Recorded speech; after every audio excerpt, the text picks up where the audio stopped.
which means Americans only make up about 10% of their overall user base. I'm going to break that down for you, okay, so that we can all be on the same page. Americans make only 10% of the global TikTok users, making it around 100 million American users every month, active users. Yet,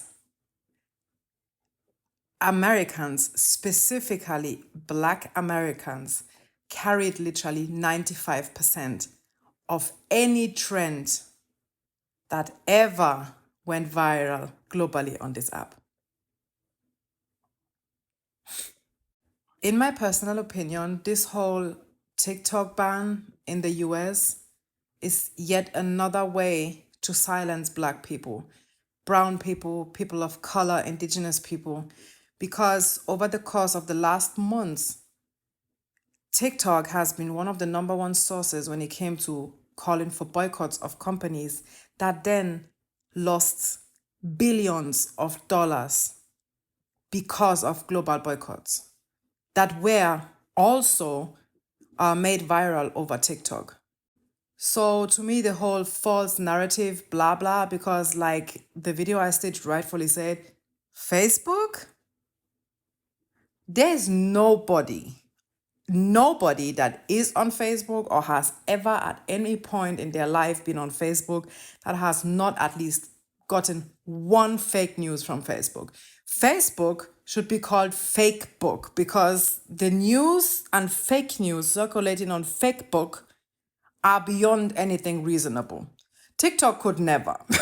TikTok could never. And the way the fake news spread on fake book back then, nobody called for a boycott. Nobody called for a ban of Facebook. You all need to look at the bigger picture of this entire topic, okay? Throughout human history, whenever Black people collectively came together, people of color, indigenous people, literally any non-white community came together and actually made an economical impact, it was shut down by the government.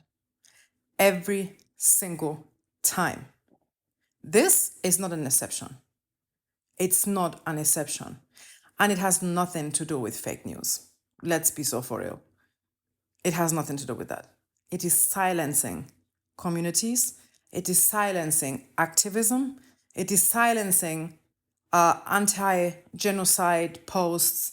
It is silencing calls for boycott, calls for justice, calls for a ceasefire, calls for global remodeling of a system that was never meant to accommodate everybody.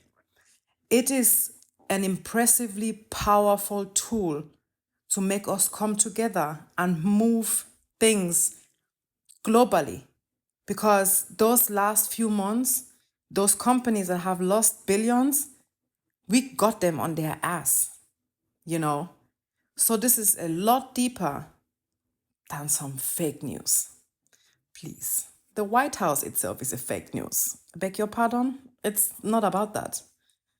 So when you talk about a TikTok ban, just know that this is yet another attempt to silence BPOC. And that should not be uncalled.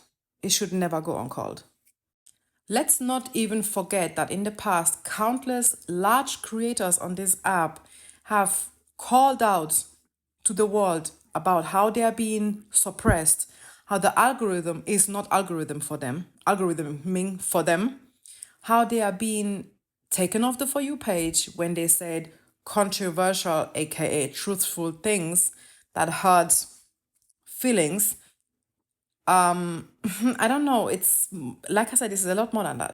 Let's also not forget that some of the biggest creators on this app here, some of the biggest white creators on this app here only became famous because Black people created trends that they later stole, never gave credit, and used to sell off as their own, aka neo-colonized Black talent, even in the 21st century. So, there you go.